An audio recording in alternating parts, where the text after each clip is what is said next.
Voltron Network. What's good, guys? Welcome back to Talking at the Movies. I'm Eddie Antonio. And I'm Mo, and hopefully this will be the only recording of this episode that we do this week. God, I keep rubbing it in. You're never going to let me live that down, are you? No. You know what? I was listening to another podcast. It was a Star Trek one. And you could really, really feel the dejectedness in their voices when they were explaining. They'd recorded a whole podcast, but when they played it back, one of the guys' audio just didn't come through at all. God. And they were recording it for a second time, and I was like, I know that feeling. Yep. See? It happens. It's not my fault. It does happen. Save me, man. What's been happening? Oh, mate, I tell you what, I've just been looking at the next couple of weeks, and it is going to be crazy with the amount of content that is coming.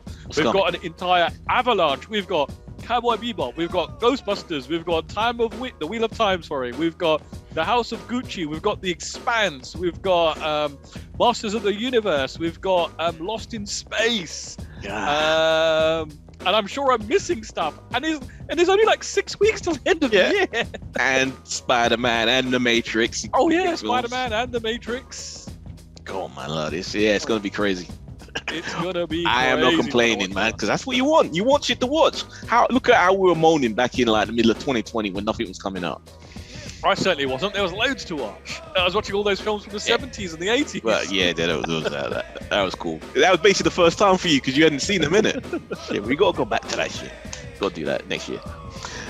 So what should we start with? What are we gonna be talking about this week? Most of it's gonna be on you, though. I've got to say, I didn't watch anything big this week. Right. So we've got obviously our mainstays. We've got Foundation. We've got Invasion. Yeah. I'll do your Star Trek Prodigy. Did you watch Dexter? Probably I did watch Dexter. You did.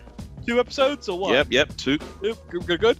And I am doing, in my preparation to watch No Time to Die, I've actually thought, you know what? Let's get the full enjoyment. Let's get the full enjoyment and watch all the Daniel Craig Bond. So last night I did Casino Royale. At lunchtime, I actually started Quantum of Solace. I got so into it, I was like, fuck, I don't want to stop.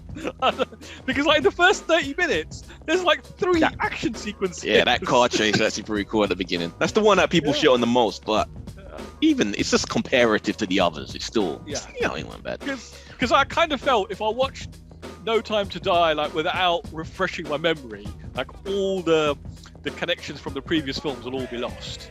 Yeah.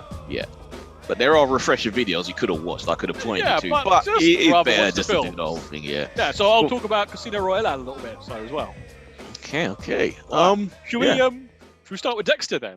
Let's do it, dude. I get what you're saying when you're it's just nice to be back, and I'm like, but is it though? It's nearly 10 years. It's gonna be older. It's a different setting. It's not Miami. It's not gonna be the same. But for some reason, it still does have that vibe. It does, doesn't it? It's how many shows over the last decade have been rebooted and they just haven't been able to capture the original essence of what made the original show good. This is just it literally is a continuation. Yeah. But I think you left out the fact that he got kind of found out, but he didn't get found out by the general public because the kid doesn't know, because I thought the kid would know. So that means Dexter's name is still relatively... No, there's something odd going on here, because if your friends who are in the police force know, right, they're going to be manhunting you. Yeah. And the kid said that he went back to Miami, so you would have thought he would have known. Everyone would have been talking about it. But I wonder if he does know and he's keeping quiet, because I don't know if you also picked up, he's talking about Hannah. Do you remember Hannah? Which one was that?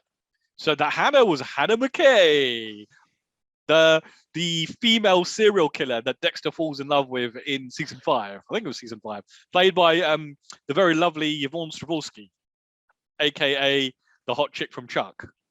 Oh, the blonde one. Yeah, I remember now. It's all coming back. Yes.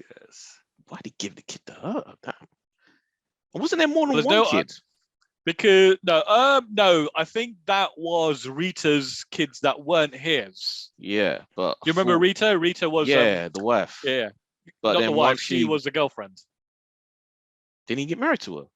I can't remember if they got married or not. Yeah, they did get married. So I would have thought he would have become dad to them kids. So, and the dad was Can't a remember it deadbeat in it. Didn't he get rid of the dad? Oh, he might have done. I can't remember it in that Yeah. kind of detail.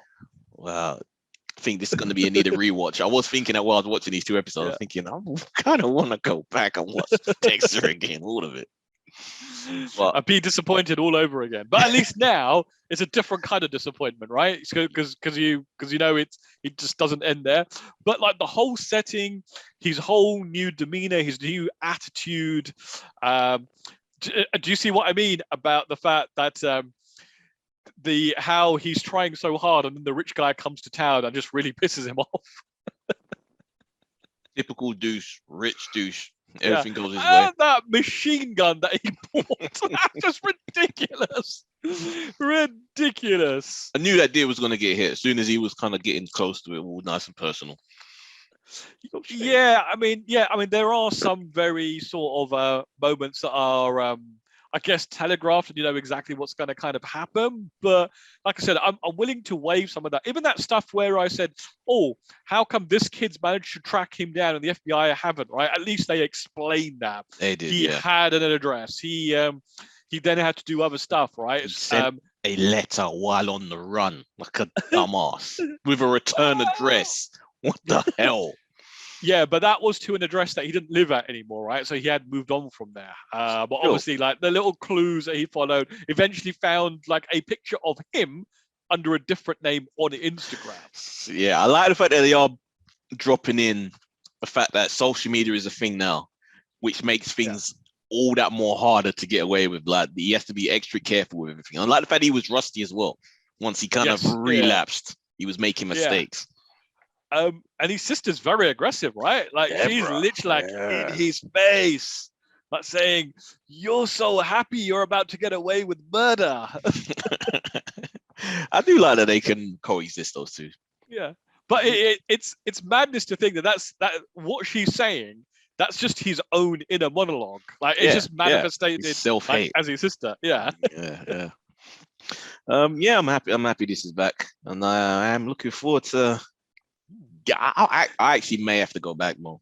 I might have to revisit the Miami show because this is kind of rekindled that love that I had for this show back in the day. If you do it, let me know. I might join you on that because I did actually have that very same thought myself. I mean, it was a very good show up until a point. Yeah, just stop after maybe Trinity. But you got to watch it all then. Like if you start, you got to go through it. Or Colin Hanks this season. Oh God, was Colin? Oh yeah, see, there's so much stuff I've just completely. Like, I think after season 4, after Trinity, like I remember Hannah McKay, but I don't really remember much because then there were all the other players, right? I can't remember like what happened to Batista, what happened to the captain. Remember Batista with his like big yeah. I'm gonna have to do that, but yeah, probably this week. Something to do. All right, so thumbs up for that one. Loving it. Dexter is back, baby. Get onto it, people, if you were on the fence, because it's worthwhile. Now TV, if you're in the UK, they're showing it. Just loving it. And then while you're digging there and having your sarnie, I'll just talk quickly about Star Trek Prodigy. So we had episode 4 last week. What an absolutely brilliant, superb episode. This is the first one where they actually have like a proper like away mission. So they've got to go and do like scientific research on an M-class planet. And it felt so much like a traditional Star Trek episode. I'm talking about like Star Trek from the 90s. If you were watching like TNG, Deep Space Nine, Voyager, where they literally go off, do a mission, and then it's like some sort of mystery or strange thing or adventure that they have on the planet. And the kicker in the teeth of this episode was it actually ends on a cliffhanger. It literally ends with you wanting more. Like this kid show that really should have been of no interest to me. I was like, damn it. I literally cannot wait till next week now to see what happens. Does Janeway actually have a personality, or is she purely there as like a logic explainer of a plot?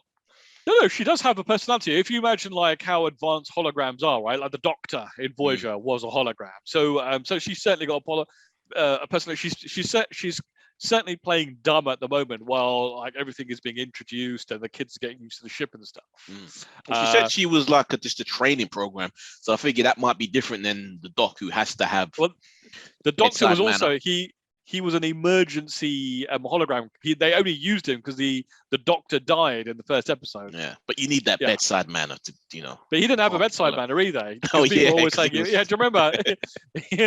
He was always so harsh. Yeah. Doctors aren't renowned for their bedside manner. Well, before you keep going, let me cut in with what I saw, and you can go back to you.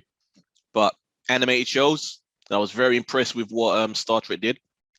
That the sort of the production values that show has being on the TV. But there's another one you got to check out, Mo, which I've got a feeling you haven't yet. Arcane, the League of Legends show. Yeah. I thought you watched it all last week. No, it was 3 episodes last week. 3 episodes this week, and then next week's gonna be the last 3. They're doing them in these 3-episode chunks. And Mo, it's fucking just so good. You really gotta get into it, man. The way they do the choreography and fight scenes, but forget that aside, the legit story, the tension of these 2 sisters that have been separated for, you know, for various. I want to get too much. Guys, I realize that I have a habit of sometimes explaining too much and spoiling aspects of shows and films, so I'm trying to bite my tongue. And considering I hasn't even seen the first half, I don't want to get too deep into it, but yeah. It has emotion, it has stakes. I will try to give it a whirl. At the moment, like trying to watch everything, and what I've also been trying to do a few nights a week is just play some Mario Party. That's just taking up a lot of time as well. That can take like an hour and a half per game. Yeah, I was surprised with the online. I've been playing Guardians of the Galaxy. It's fucking amazing. I've actually heard that's pretty good. It's a better depiction of those characters. I never thought I'd say this because I did not like the trailers for this game going into it. I thought, you know, it was just like some bargain bin porn version of like these characters. But no, it is the best depiction of these characters above the films, which I did not expect I would say. Is it a free-to-play game on PlayStation? So do you have to buy the game, or do you just get? You have to buy it, yeah. It probably will be at some point, but at this point, no. Yeah, back to you. Right. I think the next thing on my list here, I guess I'll go to Casino Royale then while you eat. So I decided I was going to watch No Time to Die, but having not got a clear memory of all the films that have come before, and I'm actually pretty sure I never watched Spectre. I thought I'd be doing the film a great disservice by not going and refreshing my memory. So last night, decided to whack on Casino Royale. Now, the Blu-ray disc I've got on this actually came with my first Blu-ray player I bought. It's like one of those deals you like buy the player and you get like 5 films. And I don't think I've actually ever watched it on that disc. I think I only ever watched it like on DVD like years ago. What, Quantum of Solace? Anyway, no, Quantum of Solace was something I watched at the cinema. I actually did go to the cinema to watch that. So with Casino Royale, I've watched it, I think, like twice over the years, and I've never really understood why people liked it. To me, it just seemed like Bond was playing like cards for like an hour and a half. Actually, that's not really the case. That card scene only goes on for like probably maybe at most like a half an hour or something. I've got to say, I must just have been in the mood last night. The stars must have aligned. The planets must have been like in the right position.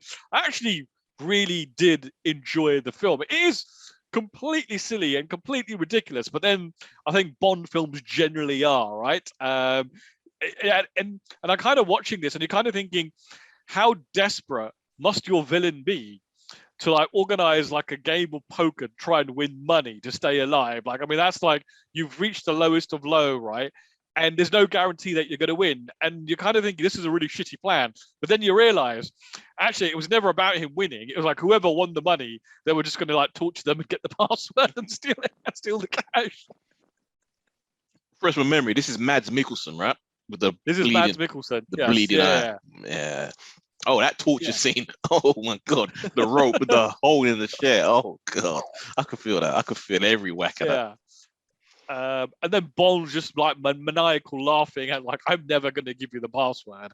I just want the satisfaction of knowing that you'll get torn limb to limb by like the people who you owe money to. And how good's Eva Green, man? Love Eva Green. Eva Green was superb in it. She was very, very good. Like, I'd completely forgotten the plot of the film. All I remember, spoiler alert, that she did die at the end. And I love that way that happens as well, man. Yeah. So could not remember the context around it. And how do you act underwater? Like, I would be panicking and freaking out. I've often wondered that, actually, when you see some of these like really long underwater scenes, and you kind of wonder, do they just CGI the water in afterwards? This was too far away for them to get that down. You could see that was legit. No, man, because I think around this time they had Lord of the Rings. They were filming underwater, and you could tell that was shot above. I mean, this was still 2006, not that long ago, like 15 odd years. It wouldn't look this good, man. That's underwater, man. Bond films don't really do the big CG stuff. They've always been a lot practical. Oh. So the one thing that really like came to mind, like while watching this at the beginning of the next one, was this is like a really stupid thing to think of, but it's like one of those sort of things that goes through your head. You've got Bond, who's a quintessential like British gentleman, right? I don't think you've ever caught him like wearing jeans or anything. He always wears like suits or trousers and shoes. Yeah. Look at the amount of running that man does in shoes. Like, have you ever run in shoes? Yeah. Painful. Yeah, his feet must be wrecked. I know. And how does he not just slip over every minute? Exactly. And not only is he like doing the running, he's like doing climbing up the sides of buildings, jumping off scaffolding. Yeah. Exactly. Yeah. Actually, you do like for a film that's like like the JJ Mission Impossible films. There is that in that Casino Royale, there is a lot of like what you say, like that parkour stuff. There's like some like very, very cool stuff in there. There's a bit right at the beginning where they're on that crane. Right, and you're just like, Jesus, like that. If that was a real life thing, like there's no way I'd be going up there. Yeah. I remember the behind the scenes for that. They actually got guys to do that, which is mad. Even as a director, I'd be terrified that stunt guys are just going to drop. Yeah, but surely if they're doing that, it's a forced perspective thing, right? They bring the crane down to the ground ish and make it look as though it's high up. It's high enough to break in either way. So yeah. So does this make you ever want to? Once you realize that I was wrong in terms of your initial opinion on this, does it ever make you kind of go back and feel, what else did I write off as just being shit that everyone else loved that I should probably revisit? There are loads of films like that. I mean, there's so many films that I've watched like once or twice and not like then watch it like a third or fourth time and have enjoyed it. There are some that I just have no desire. Like one that everyone seems to love is oh my God, what's the one with like the big rabbit that keeps appearing? Donnie Darko. Like the time travel for Donnie Darko. I've got no desire to ever go back and revisit that one. I did remember loving that film. I don't remember much of it though, to be honest. It's been a long time. Yeah. But it kind of does happen, right? So it was quite interesting to go back, watch that. And I was quite surprised about how the opening of Quantum of Solace like literally just like carries on from the end of Casino Royale. I don't know. Go on. I can't even remember if when I saw it at the cinema whether all of that actually clicked, because they would have been years apart, those films. Yeah, 2 or 3 years. Yeah, try and keep in mind all the names that are being bounced around, including the Eva Greens and everybody, because they all keep coming back. Exactly. So, hence why I wanted to do the rewatch. Yeah. Get the most bang for my money. Anything else? No. Should we go into Invasion? Well, let me just breeze over 2 minutes of what I saw. Went back into the anime land, Kill la Kill. Such a crazy anime that I always just love. Got to watch it, man. It's just, there's nothing like it. Actually, no, there is. It's the closest anime that's like a mob. Remember that crazy energy that, what was it called? Psycho Mob. Mob Psycho 100. Yeah. Like that was just so unique in just this mad frenetic energy, that how it just told its story and its characters. That's Kill la Kill is the only other show that kind of comes close to that. So I'm pretty sure I watched like a bunch of Kill la Kill, but I can't remember if I actually ever finished it. With the uniform that was alive in the school. Literally, I can't remember much of it. I think I must have just watched the first few episodes. I stayed in the anime zone this week because I checked out Record of Ragnarok. I kept hearing people talking about this on Netflix. It's basically all the gods and deities across the human race of all different religions and cultures throughout the ages. They're all real. And they're just basically deciding, you know what, Earth humans, they're all pointless. Let's just wipe them out and start again. And the Valkyries, they're like the only people that were like, no, we only, deities of some kind that were like, no, they deserve a chance. Let's hold a tournament and let's select the best gods, or 13 gods or something like that, versus 13 random humans from human history to fight and battle. And so you end up with fights like Zeus going up against Adam, and Adam of Adam and Eve, the first. The way they introduce him like it's wrestling. It's like, what's the name of the show? I got one. This sounds crazy. Record of Ragnarok. Record of Ragnarok. In other words, you could say he's a man among men. Talk about a man's man. The only faith he holds is in the weight of his fists. A keen disciple of raw, unarmed combat. The originator of original sin. In the whole of history, no one despises the gods more than this guy. If there's anyone who deserves to suck it to him, there's no debate. It has to be him. He's the father of humanity. Introducing Adam! Number one is Jack the Ripper. Has to represent human race in one battle. It's freaking nuts. It's done on, you can tell that it hasn't got the biggest budget. Yep. But just the concept of it is so crazy. That keeps going. So the first user review on IMDb, 4 out of 10. What a disappointment. Like I said, the animation cuts corners. But it is based on a very popular manga. But, I kind of had fun with this purely on the madness of it. The concept sounds amazing. Yeah. And then I checked out the Blade Runner Black Lotus, their new CG animated show for, what's it with, Crunchyroll, I believe. Yep. I'm not in love with it. And I don't know whether it's because of the budget or just stylistic choices, but the animation just really takes me out of it and prevents me connecting with any aspect of the story. It just doesn't feel like Blade Runner to me. So is it not genuine, like Japanese anime art?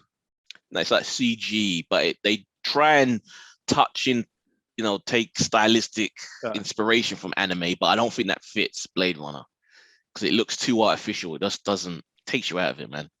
But anyway, so let's do this. Invasion. It's kicking off. Finally, the invasion has begun. Kind of. Right. I'm just going to say this. I watched this episode and it seemed like it was 5 minutes long. I tell you what, like from the moment she reaches the house, man, I was like so into just glued to the screen, seeing what was the only downside to this episode is I watched it during the day. I wish I'd watched it after the sun had gone down because it was so difficult to see some of the scenes because everything was just so dark and so murky. And by the end of the episode, you realize there is so little dialogue in this episode beyond the screaming, and there's only really 1 or 2 sections where they're talking, and the rest of it is just the viewpoint of the wife. Yeah, most of the dialogue was just in the attic. Yeah, just telling each other to shut up. If you want a comparison, this was like A Quiet Place. That's it.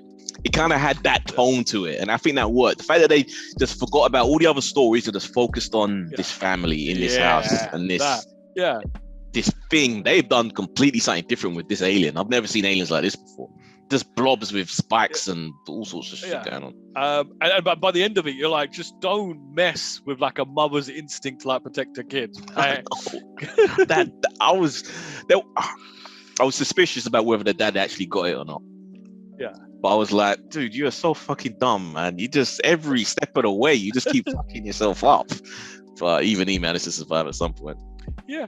I was really surprised at how much I enjoyed this, to the point where I was kind of thinking this might have been one of the most tense things I can remember seeing in like such a long time. I can't ever remember watching for such a long time where you're just kind of glued in, like, oh my god, are they gonna catch it? Like what's gonna happen here? Are they gonna die? Are they gonna are the kids gonna get like mutilated? Do you think they took inspiration from Superman in that the very material that they brought with them when they came to this planet is also the one thing that seems to be able to kill them? It's basically kryptonite. That black hard stuff is basically kryptonite. I mean, I thought it just had a sharp, jagged edge, and she just fucking hammered its brains out. She shot it. She hit it with all sorts of other shit, and none of it did anything. And then she grabbed the thing that her boy had. I mean, when you shoot these things and nothing happens, it always seems ridiculous, right? It's just saying these organic type creatures are impervious to having their skin penetrated by bullets, which is just bullshit. I've got to say though, really disappointed that when you still look online, I actually posted on one of my forums. I thought this might have been, this was like a great episode. I put this whole write-up where I loved it, and the guy's response was like, "Did we watch the same episode?" What the fuck, man? People are still saying it was rubbish. I think it lost them. It took too long to get to this point, and I think people have just lost investment. Yeah. So season 2, maybe, even though it's been already greenlit, could probably be the last. Is this the end of the season, or is there still more? No, I think there's one more. One or two.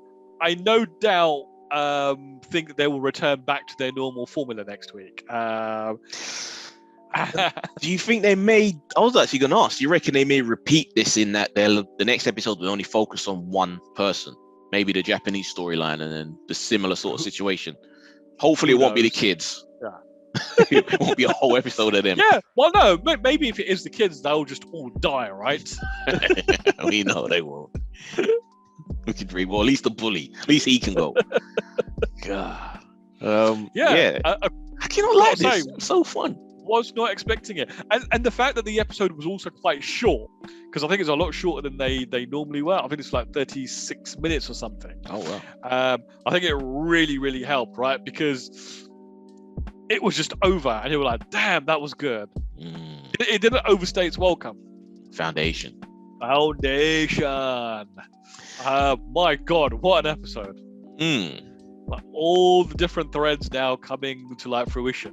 Yes, still a lot of shit that I don't understand. That chick with the mad hair. Why is she? What is she connected to? Where she can put herself in the perspective of the other girl who's floating around in space, and all of these, what is that about?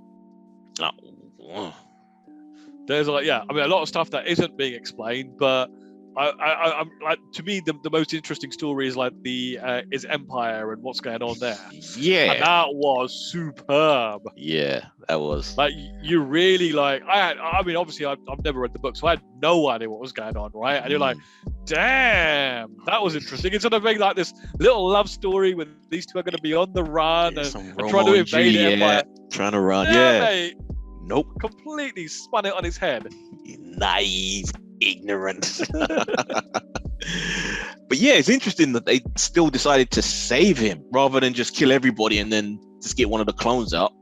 No, they seem to want to, or at least until the other Empire comes back. Yeah, or at least have him go back willingly so you can kill him behind closed doors. Yeah, well, they could have just hided everything up if they did everyone, but yeah, interesting. That was when you saw him wake up. What was your reaction? You were like, what the hell's going on here? Yeah, I thought maybe they'd already fought out one of the other ones. Yeah. And then they were just coming to clear. But then I was like, no, these other guys around him seem a bit too shifty to be part of, the Empire security guys. So what the fuck is going on here? Plastic surgery? It's like, what's and I think they've also got a little bit of a a George R. Martin thing going on here, right? So you've had the Huntress, who's been this prominent character for the last few episodes, and now all of a sudden just arrow through her. Yeah. We don't care, we're just gonna kill people off. Which is good. Keeps you on your toes. Yeah. I've got to say though, I did really love those ships. Yeah. The way they land, the way they go up, and the way you can control them remotely. Yeah, it reminds me of that ship in Ragnarok, Valkyrie, when she just does that, and the guns come down behind her. Yeah, that was cool. Now, what the hell is the thing with this gate? Harry, Is this another hologram Harry? Or is this a clone Harry? What the? There's so much what the fucks with this. Everywhere, exactly. just popping up everywhere. Yeah. We've got. I think we're last episode next week or this week rather. Man, it's come so quick. Short seasons. It has indeed. So there's a lot of this isn't going to be answered then. A whole year we're going to have to wait. We're going to have to wait an entire year. Yes. Yeah. But at least we know there is a second season coming. Yeah. But again, are you seeing like the buzz for this show is almost non-existent outside of like you going to look for it? Like if this was on Netflix, people would be talking about it from the rafters. Yeah, it's this Apple Plus worse than Amazon when it comes to getting the word out on their shows. At least Amazon once in a while. Shows. Once in a while, The Boys, even Invincible found its audience. But a lot of that stuff, considering how much they do make, not as much as Netflix, but how many shows they have that they just fling out there and don't say anything about. But it's terrible for like I guess for Apple, you've got to like buy into that ecosystem. At least their app is available on like lots of other devices and not just restricted to like at Apple. Least promote it somehow. Like, Ted Lasso managed to get the word of mouth and that's, blown up and gets recognized. But this, I don't see anything. I don't see billboards. I don't see any other discussions or ads anywhere else. It's just hidden away. Yeah, which is such a shame because it has actually now, it is getting good and exciting and interesting. Yeah. Trailers. Right. So some surprise trailers dropped today and a few last week. But like this morning, there was a show that I thought was never, ever, ever going to go into production. Halo, the TV series. Where is this going to be shown? Paramount Plus. Oh. It's got the Paramount Plus logo right at the end. They show so little, I just completely forgot. Just the teaser in the truest sense of the word. Proper teaser. Yeah, they probably only just started filming or something like that, but by the looks of things. I was actually having a look at the cast list. I'm glad to see that they've got Jen Taylor in it. So Jen Taylor is the original voice of like Cortana. But she's got like a very distinctive voice, right? So like you can't have this without her. And they've also got Natasha McElhorn. Now you may know her as the wife in Californication, or like I like to call her, the badass lady driver in that film with Robert De Niro. I'm fucking just forgetting the name now. Ronin, that's the one. Yeah. Why can I remember that shit? I can't remember a show I watched or a film I watched like a week ago. It's ridiculous. It's good to know this is happening. And at this stage in Paramount's output, they seem to be putting effort into their shows to, get decent scripts, decent budget. So this could be good. Yeah. They but need all we that know is flagship, it's coming next year. Yeah, they need that big budget. They've got a flagship. Star Trek. They've got they're gonna have like 5 Star Trek shows on the go. That's their flagship. Something that penetrates the mainstream, though. That What ain't fucking Halo is here? Like a video game? Yeah, a massive, one of the biggest video games in the last 20 years. Yes, it does. Yeah. It will penetrate in a way that Star Trek doesn't. Not a chance. Not a chance. Okay, you're trying to tell me the fan base for a Halo TV show is bigger than a fan base. Well, we don't know that, but the Halo brand is massive. So we'll see. Yes, it is. The biggest freaking keynotes when Microsoft announced their next slate. People get excited for the new Halo games. Yeah. How well does the Xbox sell? Well, that's a whole other matter. It came in dead last generation. It ain't Halo 4, is it? Like even the fucking Switch passed it, and the Switch came out like 3 years after. No one can beat Mario. It's a monopoly. They pay everybody off. Yeah, no one can beat Monopoly. Yeah, absolutely right. That and Pokemon. Yeah, that too. Yeah. She added another one I didn't notice. F for Family. I'm gonna have to talk about that one. Right. So we also had Disney's Investor Day was it Investor Day? It was some sort of event. No, it was a Disney Day. They're celebrating Disney Plus's year. Right. So should we do She-Hulk? I'm sure you probably spoke in depth on your other podcast with us. DC versus Marvel podcast. Yeah, we went deep in this. You missed one out. You missed Moon Knight. Which is really funny because I was looking at that originally. Yeah. We'll keep them brief though. That's the one that looked the most interesting to me because it's the darkest one. and it deals with like the mental health of the character because he has like mad voices, multiple personalities, which Moon Knight's one of them. I'm not entirely sure like multiple personalities and hearing voices in your head is like the sort of thing that I would find interesting.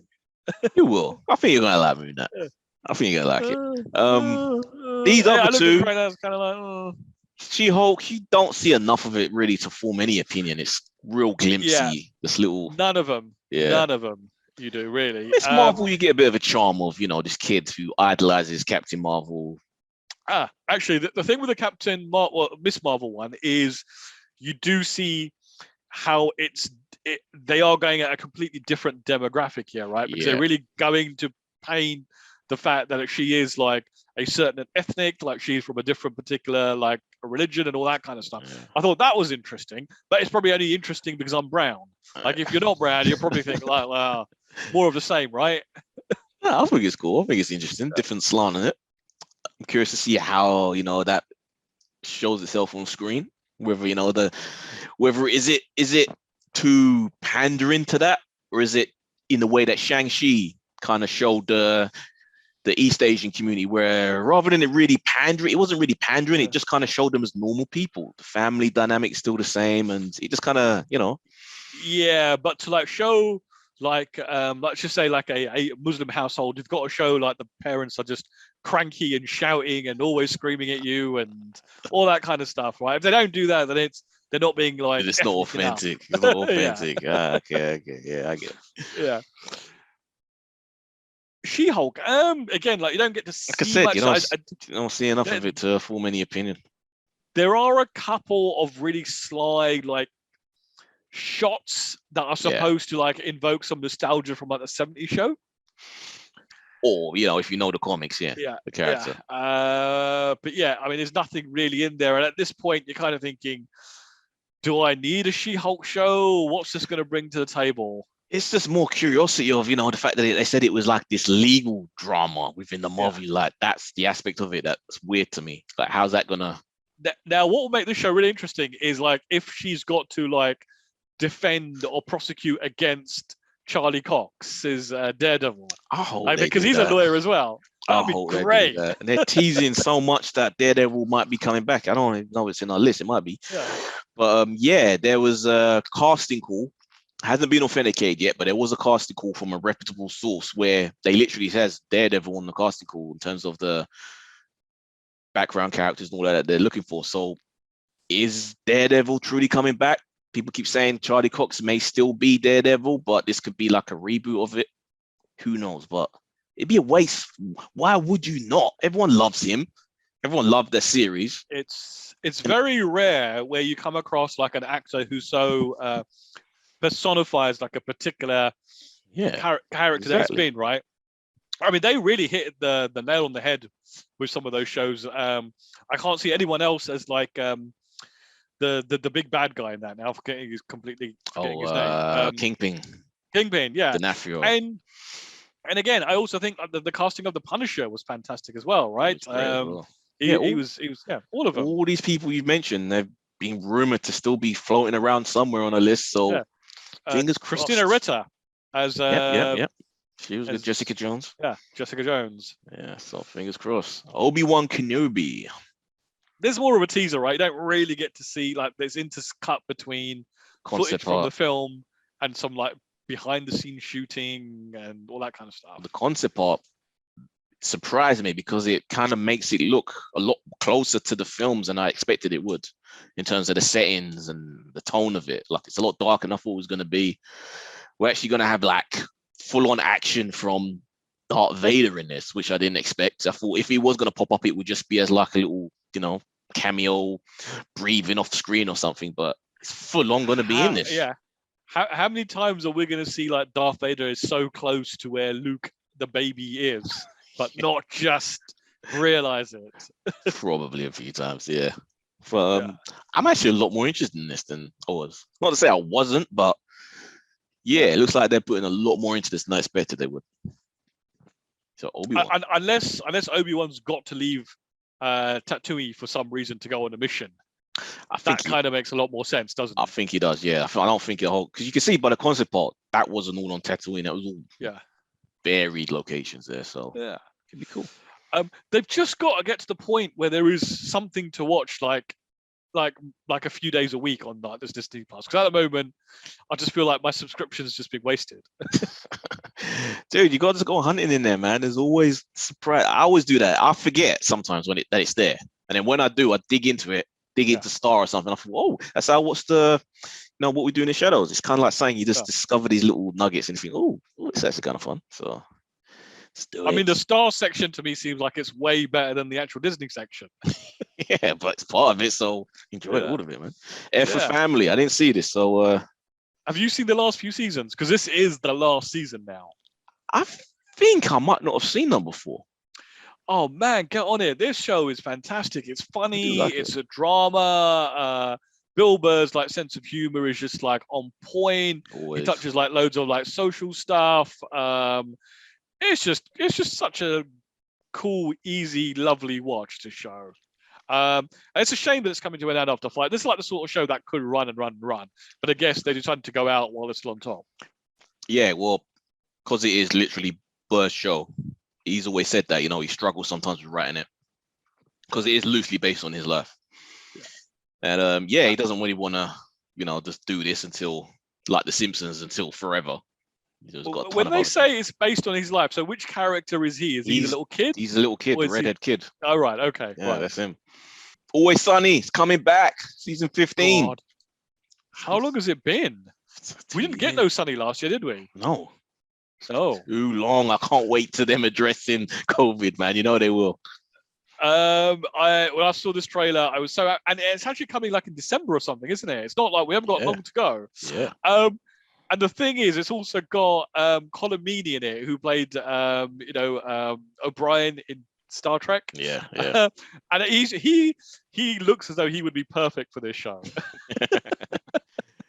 Yeah, because it's Philly, innit? There's a big like Irish American community there, so it makes sense. Yeah, can't wait, man. What more could be said about Sunny? In my opinion, the best comedy. You guys can have your Seinfelds and your bloody Friends. For me, Always Sunny, hands down. There's room for all. I mean, they're all different types of shows, right? Sometimes you watch an episode of Seinfeld, you can love it, and you can watch It's Always Sunny, you can love it. We don't have to have like this is the best, everything is shite. Yeah. Wow. Don't bring your console mentality to like TV. You Sony fanboy. Expanse, season 6. This really shows some shit, man. This is getting into it now. This is the final season as well. I'm happy and I am sad at the same time. Yeah. I'm happy that it's come back for another season. I'm sad this is the final season. If you think about all the dangling storylines, you're like, there is no way, absolutely not a chance they're going to tie up everything satisfactorily. At least they have to end the war, though, with these rogue belters. That's got to be done with. That's got to be done, yeah. We'll never get to see them going and exploring beyond like that. I don't even know what you call it, the ring. Well, I don't know. Do you see the very end of the trailer? The little kid sees an actual but it's life form, another alien. So I think there's some of that going to be in there. Yeah, but if you think about it, it's like there's like an entire like infinite amount of places that they can go now through that ring, right? Yeah. And we're never really going to ever get to explore any of that because I haven't really done. They didn't do any of it last season. This season it looks like this season looks like the gang's back together because remember last season everyone was all separated. Yeah. Like if I remember correctly, Amos is still on Earth after the attack. Yeah. Remember they were trying to like find a way off Earth. And they got rid of the Asian guy, didn't they? Because he was the Me Too. He wasn't. He ended up dying. Yes. Yeah. Yeah. He almost like this needs a spin-off. This needs a spin-off of people just exploring past the bloody ring.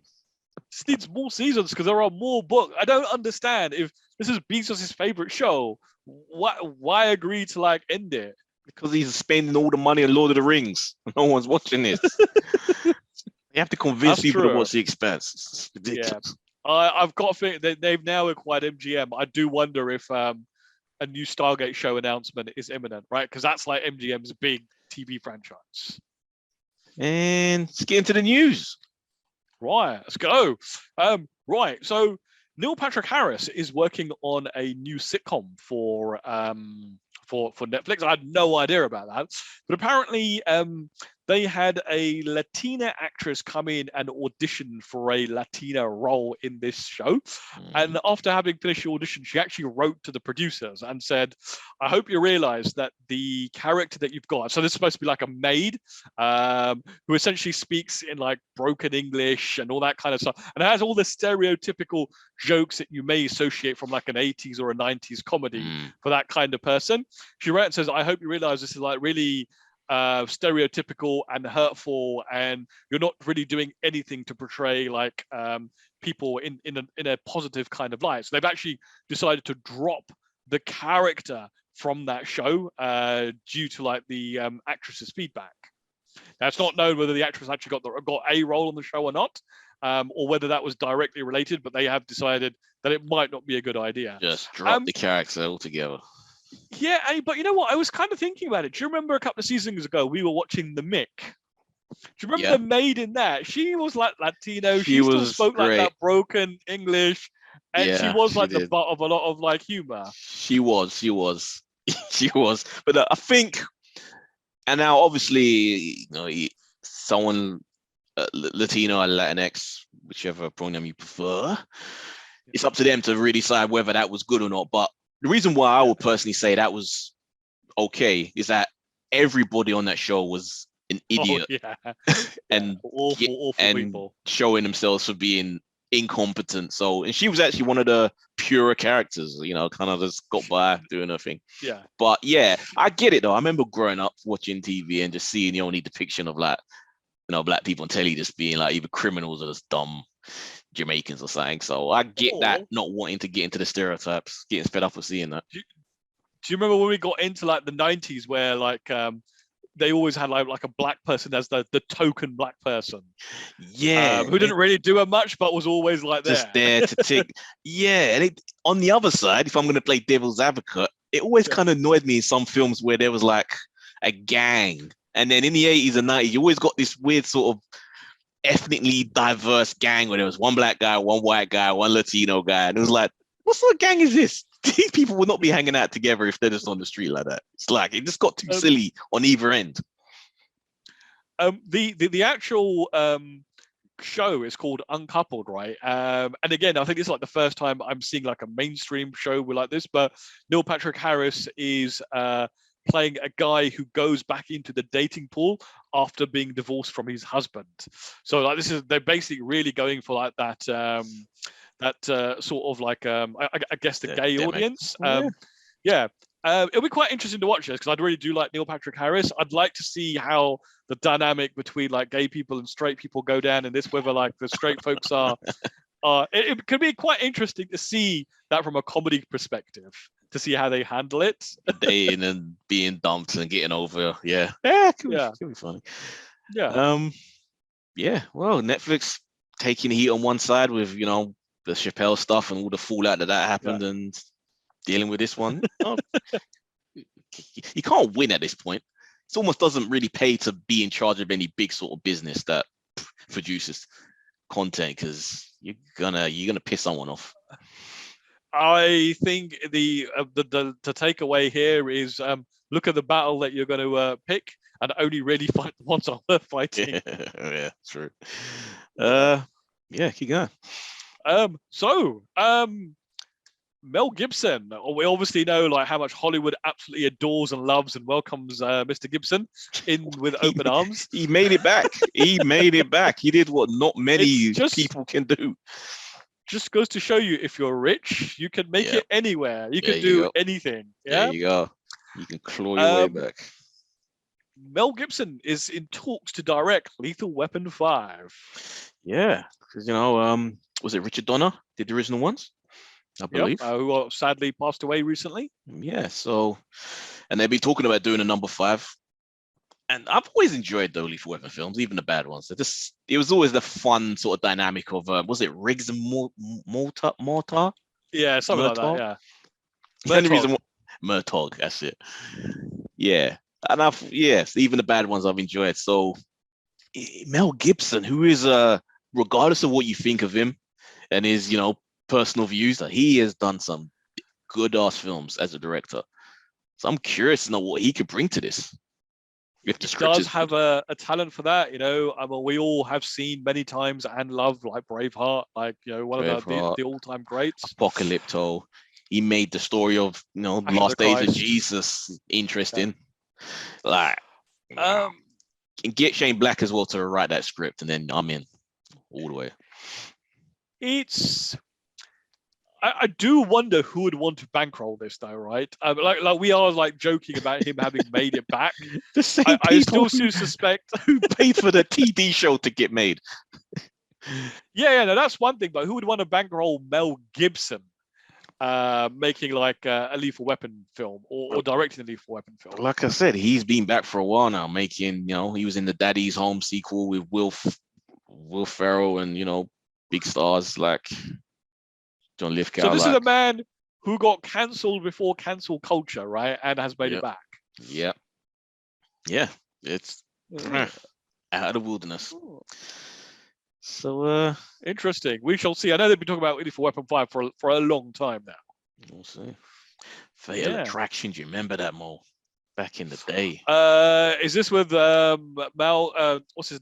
Douglas and Glenn Close? Glenn Close, of course. From 87. Yeah, that was an iconic film, man. That actually became part of the lexicon. The whole idea of a bunny boiler. Yeah. Coming back. I'm not entirely sure this is a show that's really made to appeal to the likes of you and me, but I know Paramount Plus are actually. This is not the only one they're doing. They're doing a whole bunch of like old films into TV shows. Lizzie Kaplan's in this. I love Lizzie Kaplan. Oh yeah, she's been gone for a while, hasn't she? I haven't seen her. There was a period where she was in loads of things. She was in everything. Yeah, and then like I haven't seen her in ages. Just that alone sparked my interest. I probably wouldn't have been interested. Probably would have been like the last 2013 show. I would never have even heard about this, but put her in it. Boom, I'm there. Yeah. I'm there, baby. I think the last thing I remember watching her in was. Do you remember that Party Down? Yeah. That's the last thing I remember seeing her in. I'm sure she's been in other things, but Masters of Sex, True Blood. Yep. It's a bunch, man. Yeah, True Blood was before that, and again a show that's also getting rebooted. Yeah, what's happening with that? That was a while ago. I was talking about that. I haven't really heard much at this point. You know what? I actually meant to mention that about Dexter, because Dexter was one of those shows that got announced and then just got made, and it's here. Boom. Like like some shows you talk about, like Buffy the Vampire Slayer, like years ago, like it was an exclusive. It's happening. It's getting done, and then like it's just got all quiet. Mad. Rogue Squadron. Problems. So Rogue Squadron. So director Patty Jenkins reportedly frustrated with Lucasfilm's micromanagement. Oh dear! Tell me what's going on here. Read it. Expect me to read the articles as well, know everything that's going on. I actually heard that her contract's been extended at Disney, so maybe they have settled, or possibly they're planning for sequels. But this could be why the whole thing's been pushed back. Maybe that's why they've done the extension. But it's the micromanagement bit that kind of, I think, is the headline here, right? Because we have seen some of the Star Wars films have had very troubled productions, right? Not the mainline ones, but we know Rogue Squadron had it. They had to get. I think the director walked out at the end. Rogue One. Yeah, sorry, what did I say? Rogue Squadron. Oh, yeah. Okay, so Rogue One had a very troubled one. They do reshoots even without the director, and then they had to completely replace the director midway through filming of the Solo film, right? Yeah. Because do I blame them though, considering how bad things have gotten with the Star Wars film side of things? Maybe they just feel like ultra protective of it now that they feel they have to. But maybe that's the problem, though, isn't it? Because they seem to step back on the TV stuff, and that stuff's flying. Yeah, but is it because of the micromanagement this is happening? It almost kind of seems, actually, if your TV stuff's doing well, you probably want to get Jon Favreau and Dave Filoni. To just head up the entire. You want them to be the Kevin Feige's, right, of all of Star Wars. Yeah, but I don't think Kennedy's ego could take that. I think she's got something to Well, prove. she can still be the head. She just needs to say, right, you guys become like, I am the business side of it. You are the Let them do the creative side, yeah. Yeah. Well, she doesn't seem to want to. As much as she probably should. A great leader knows when they need help, right? Yeah. There is no shame. There's no shame in like sharing the glory and team working. You still as optimistic about this as we were when it was initially announced after watching 84, Wonder Woman 84? I'm not even sure I was optimistic about it when it announced, because again, it was like Rogue Squadron. Again, what I really want to see is like a proper, just good old fashioned Jedi slasher up, and we're just never going to get that. I don't want all Jedi. I'm sick of just seeing Jedi stories. This universe is massive. Tell more because shit. we keep seeing shitty Jedi stories. That's the problem. It's just like, how good was that scene at the end of The Mandalorian when the Jedi turned up? It was, but that's because it was sparse. It wasn't about them, or we would have been bored by that point.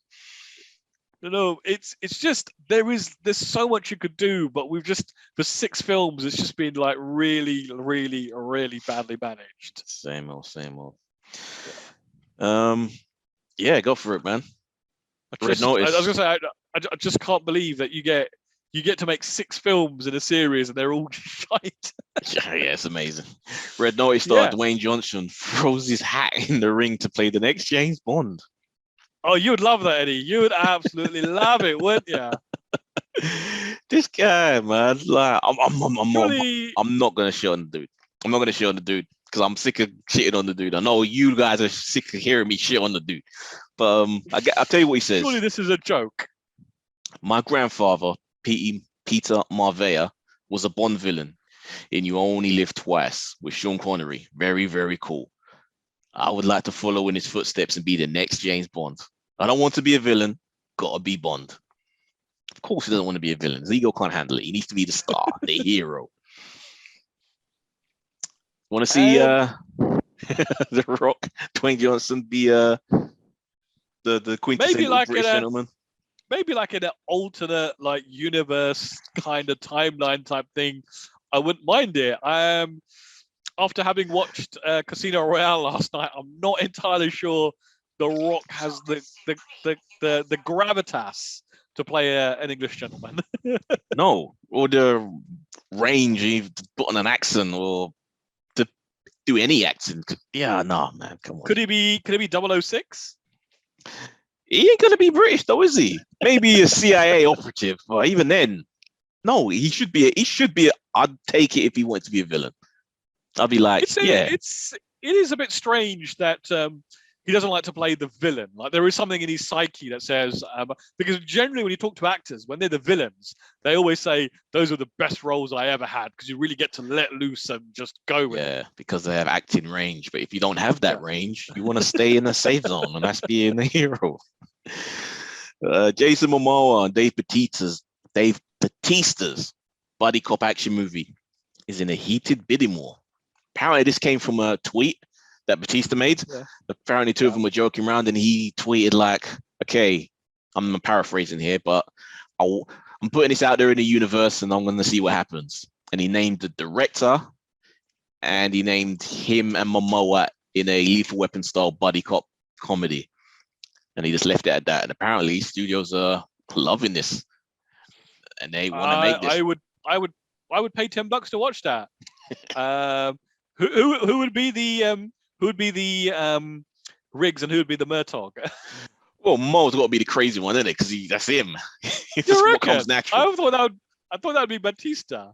Why? He's the straight-laced one. He doesn't do anything where he's actually letting rip. If you look at his craziness in like Guardians of the Galaxy. What crazy?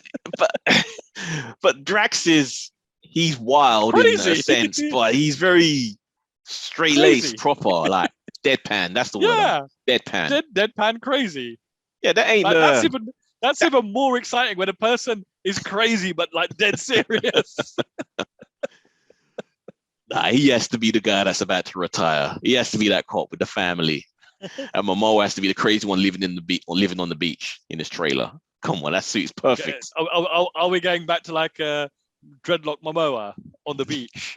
Oh god, Dreadlocks. Jeez, the surfer Momoa from back in the day. Please no. I hated them. I really did hate it back then. I hate a lot of people. Oh, come I'm on. a better person. How could you hate Ronan Dex? I think it was because it was just I didn't like Stargate Atlantis, and it was just dry. Still don't like Stargate all these years later. Still shitting on it. Trying to say the Addams Family is a bigger franchise. Not a lot to say on this next one, but I just wanted to put it on here. Heels, one of our favorite shows this year, has been renewed for a second season. It's a little warning. It took so bloody long for them to do that. Jeez, but at least it's happening. Only up from here. It's happening. Fingers crossed. Exactly. Only up from here. More guest stars as well. Bringing the casual audience. Exactly. We've done the Disney stuff. Doctor Strange in the Multiverse of Madness. Reshoots may add some huge cameos. Tell me who we adding? Well, I'll tell you rumors from possible leaked script, but no. Well, no. Mary Jane. No, this is Doctor Strange, not Spider-Man. Oh, Doctor. Oh, yeah. Sorry. Yeah. Sam Raimi. I'm just thinking Spider-Man. They reckon possibly Loki. The fact that he was already tied up in this TV show, that he couldn't be involved in this, but now that he's freed up from that, they reckon that they could be bringing him across to do some reasons. And there's big reshoots. These are 6 weeks of reshoots. You could film a whole film in that. You could redo the whole film in that amount of time.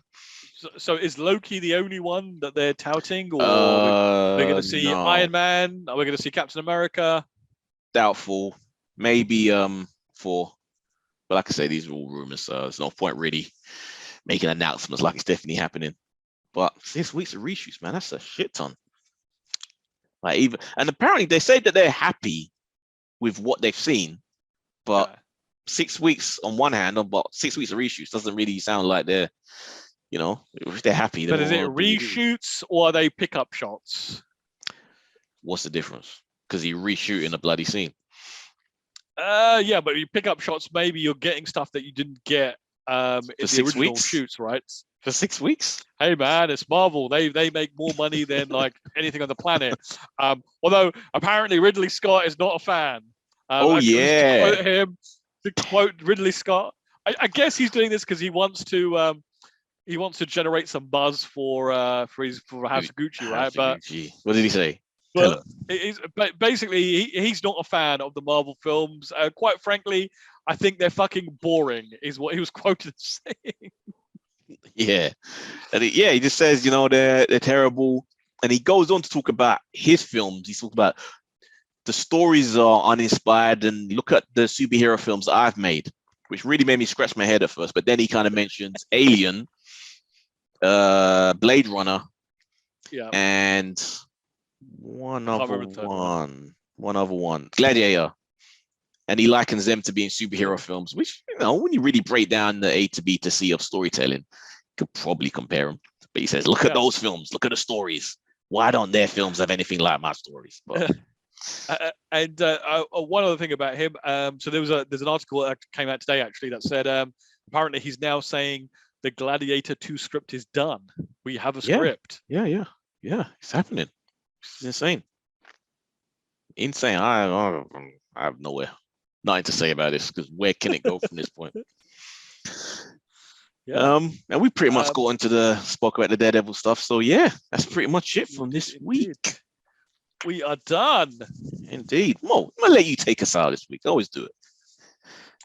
You're gonna let me take you out, right? Well, first of all, I'm gonna say, right, folks, if you like your Marvel and your DC comics, don't forget that us and Eddie here, they have got a Marvel versus DC podcast on the same network. DC versus Marvel.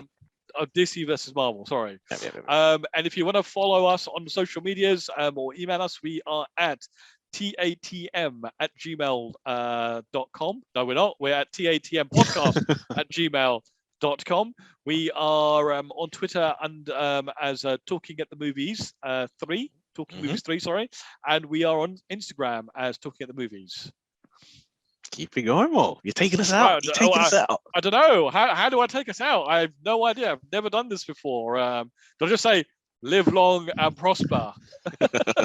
Oh no, do we get copyrighted soon for that? Too late.